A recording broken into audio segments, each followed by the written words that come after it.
తిరుమల లడ్డు కల్తీ పేరుతో CM Chandrababu, deputy CM Pawan Kalyan సహా కూటమి నాయకులు శ్రీవారి భక్తుల మనోభావాలతో ఆడుకుంటున్నారని, పాలనలో ఘోరంగా విఫలమైన చంద్రబాబు ఎన్నికల్లో ఇచ్చిన హామీలు అమలు చేసే సత్తా లేక వాటి నుంచి ప్రజల దృష్టిని మలచడానికి డైవర్షన్ పాలిటిక్స్ చేస్తున్నాడని విశాఖ జిల్లా వైసీపీ అధ్యక్షుడు కేకే రాజు ఆగ్రహం వ్యక్తం చేశారు. ఈ మేరకు మీడియాతో మాట్లాడారు.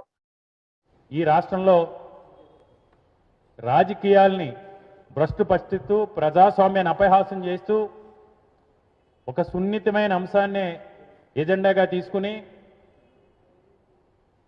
సంక్షేమాన్ని గాలికొదిలి, అభివృద్ధిని గాలికొదిలి, సంపద సృష్టిని గాలికొదిలి క్యాబినెట్ మొత్తం రోజు ఇదే దాని మీద ఏ విధంగా లడ్డూలో కల్తీ జరిగిందని మనం నిరూపించాలి,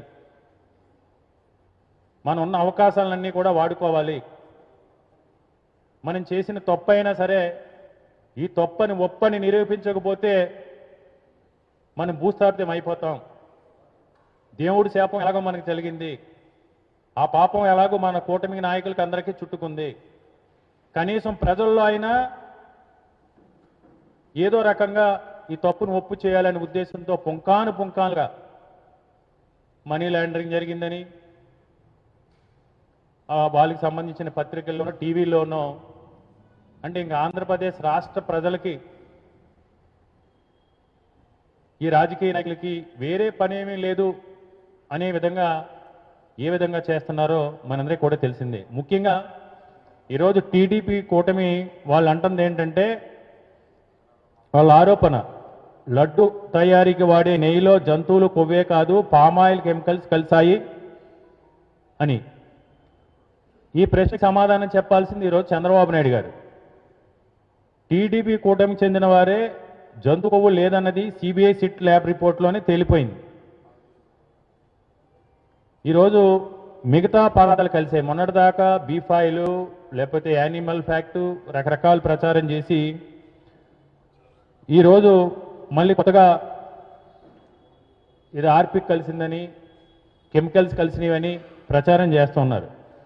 2024లో చంద్రబాబు అధికారంలోకి వచ్చిన తర్వాత జరిగిన చంద్రబాబు హయాంలో సప్లై అయిన నెయ్యి ట్యాంకుల నుంచి తీసుకొచ్చిన శాంపిల్స్పై చేసిన పరీక్షల చుట్టూరేనే ఈ కేసు నడుస్తుంది. జవాబు చెప్పాల్సిన చంద్రబాబు నాయుడు గారు ఈ విషయంలో 2024 జూన్ 12, 21, 25, జూలై 4న లడ్డు ప్రసాదం తయారీ కోసం టీటీడీకి వచ్చిన ట్యాంకర్లపై స్థానికంగా ఉన్న టీటీడీ ల్యాబ్లో పరీక్షలు జరిగాయి. ఆ పరీక్షల్లో దాన్ని అప్రూవ్ చేసిన తర్వాతే వాడారని చెప్పడం జరుగుతుంది.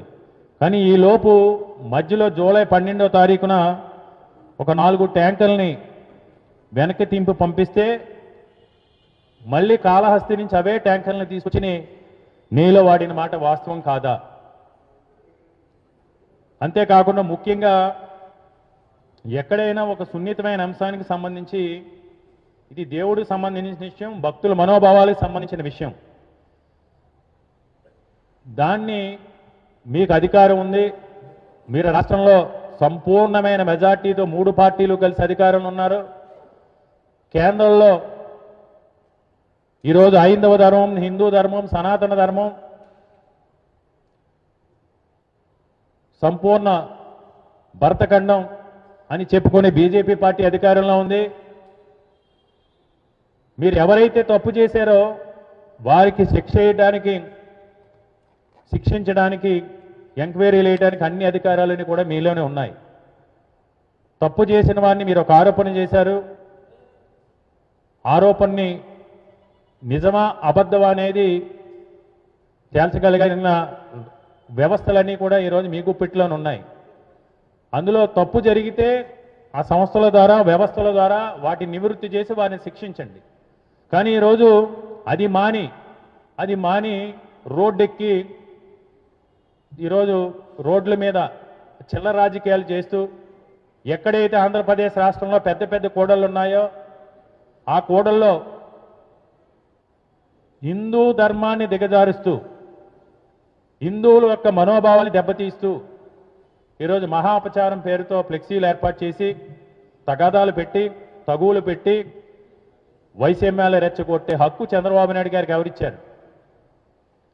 అంటే మీకు రాజకీయ ప్రయోజనాలు తప్ప, మీ మాట పట్టింపు తప్ప, భక్తుల మనోభావాలు కానీ మత విశ్వాసాలు కానీ మీకు అక్కర్లేదా చంద్రబాబు నాయుడు గారు? 40 సంవత్సరాల అనుభవం ఉన్న మీరు ఈ విధంగా ఒక పవిత్రమైన టెంపుల్ యొక్క ప్రతిష్ట దిగజార్చే విధంగా, దెబ్బతినే విధంగా మీ అధికారాన్ని అడ్డం పెట్టుకుని వ్యవహరించే అధికారాన్ని ఈరోజు మీకు ఎవరిచ్చారని ప్రశ్నిస్తూ ఉన్నాం. ముఖ్యంగా వాళ్ళు అడుగుతుంది రెండోది, ఈ కూటమి నాయకులు ఈ మధ్య మీడియాలోకి వచ్చి, అది మొన్న ఒకసారి చూసాం, క్యాబినెట్ మొత్తం చంద్రబాబు నాయుడు గారు, పవన్ కళ్యాణ్ గారు, సకల శాఖ మంత్రి, లేకపోతే ఏదంటారు షాడో ముఖ్యమంత్రి లోకేష్, బీజేపీ అధ్యక్షుడు, తెలుగుదేశం పార్టీ అధ్యక్షులు, ఆర్థిక మంత్రి అందరూ వచ్చి ఆ రోజు మనం చూసాం వారి ముఖాల్లో స్పష్టంగా సామాన్య ప్రజలు కూడా ఈరోజు చర్చించుకుంటూ ఉన్నారు. అంటే మనం అనకూడదు కానీ ఆ రోజు ఆ ముఖాలు చూస్తే, ఆ ప్రెస్ మీట్ చూస్తే అర్థమవుతుంది తప్పు చేశాం అని. కేవలం తప్పు చేసి చంద్రబాబు నాయుడు గారు అడ్డంగా దొరికిపోయి ఆ తప్పు, అపచారం, మహాపాపం తెలుగుదేశం పార్టీకి అంటుకుంటుంది. ప్రజల్లో తెలుగుదేశం పార్టీ పైనే చంద్రబాబు నాయుడిని, లోకేష్ని టార్గెట్ చేస్తున్నారు. కాబట్టి ఆ పాపాన్ని, అపచారాన్ని, దానివల్ల జరిగే నష్టాన్ని బీజేపీకి, జనసేన పార్టీకి కూడా అంటకట్టాలనే ఉద్దేశంతో వాళ్ళందరినీ కూడబలుకుని ప్రెస్ మీట్ పెట్టారు. ఆ రోజు